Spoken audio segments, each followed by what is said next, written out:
Is the sky blue? Is the water wet? Because Van Jones is going to be telling you some breaking news, okay? Breaking news.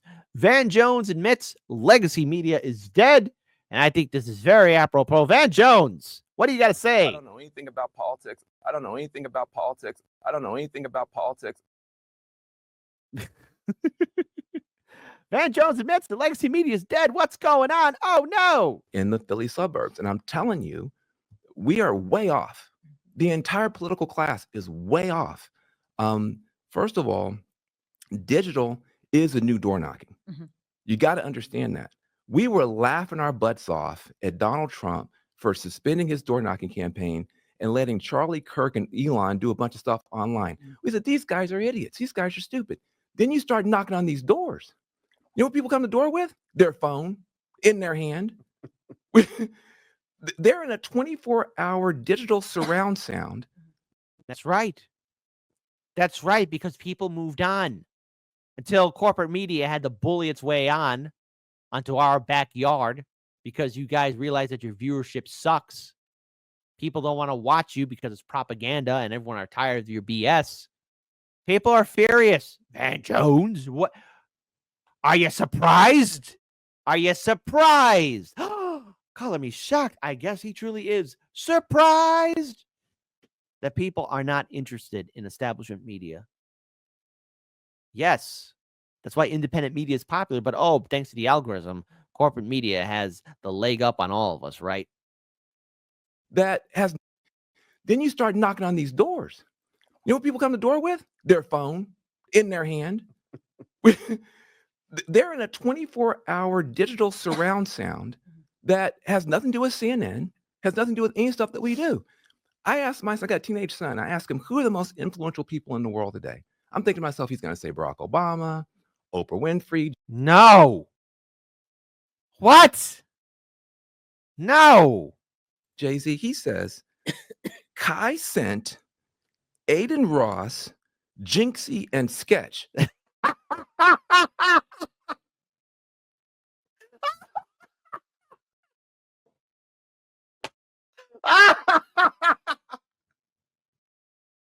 Barack Obama and Oprah. The Oprah.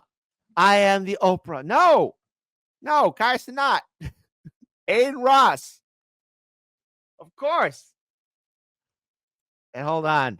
Freddie G. What about Jank? Oh, in his dreams, okay?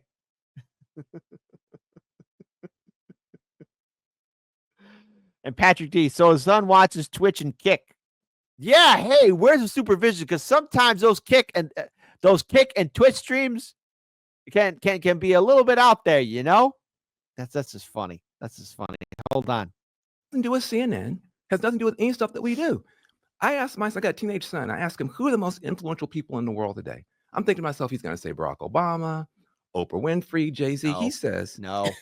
Kai Cent, Aiden Ross, Jinxie, and Sketch. I don't know who he's talking about. Well, then maybe you should be more involved. You know, hey, who are these people? You know, you got you got to bring out that old cold class. Who are these people?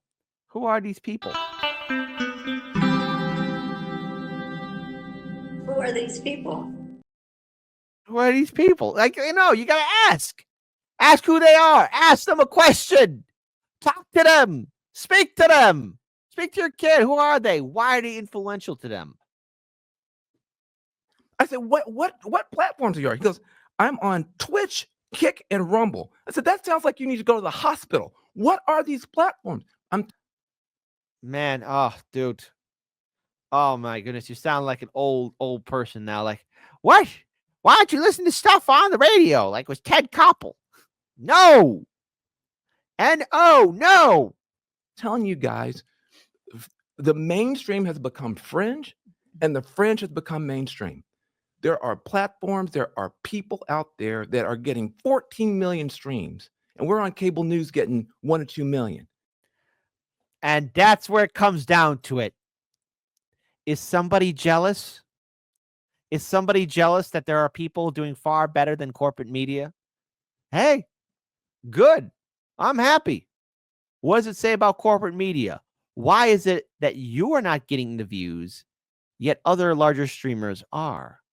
Why is it that people are looking to independent media and nobody's looking to you guys? And also, once again, leads to the bigger picture because a lot of people in independent media have been wrongly suppressed thanks to corporate media trying to control the algorithm. I still get messages from people, hey, how come I was unsubscribed? How come I'm not being notified when you go live, Hard Lens Media? Well, it's because when corporate media bullied its way on for the first ad apocalypse, oh, they were on cloud nine. And then they had the narrative of Trump derangement syndrome for the last 8 years. And then 2024 happens, farts in their face, and then they lose everything, which to me is pretty hilarious because he's jealous. That's what it comes down to. Let's rewind this again because he starts naming these platforms, right? Twitch, Kick, and Rumble. Sounds like you have to go to the hospital. No, those are names of platforms. You know, you're a journalist. You should know that. You should know that. You should know that. Influential people in the world today. I'm thinking to myself, he's going to say Barack Obama, Oprah Winfrey, Jay-Z. He says, Kai sent Aiden Ross, Jinxie, and Sketch. I don't know who he's talking about. I said, what platforms are you on? He goes, I'm on Twitch, Kick, and Rumble. I said, that sounds like you need to go to the hospital. What are these platforms? I'm telling you guys, the mainstream has become fringe, and the fringe has become mainstream. There are platforms, there are people out there that are getting 14 million streams, and we're on cable news getting 1 or 2 million. Because you suck as talent. I mean, journalists. I mean, as talent, you suck. And you didn't report the news properly, especially during the election cycle, where it's abundantly clear people were not popular or happy or did not like the popular decision that the Democrats made, quote unquote, popular decision the Democrats made of selecting Biden. And of course, then later on selecting Kamala as a nominee. And you guys are saying that Kamala had it in the bag against Trump. I mean, come on, take a hint and read the room. And so there is a whole world out there. Kellyanne Conway, I hate to agree with her, but I do a lot of times. Donald Trump understood that and we didn't. And that's not just Democrats that don't. The entire political class is way off, way off, way off. So there you go.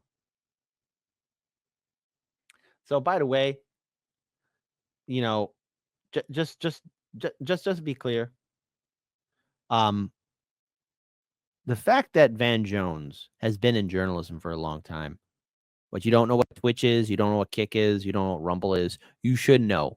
You're in the realm of social media. You can't act stupid. All right? You have to know what these things are. You have to. All the media has to know. This is the environment we're in. Okay? Hell, we used to have a Twitch profile, but because Twitch it was so heavily in favor of larger streamers, there was no way you could really make, a little fiefdom for yourself.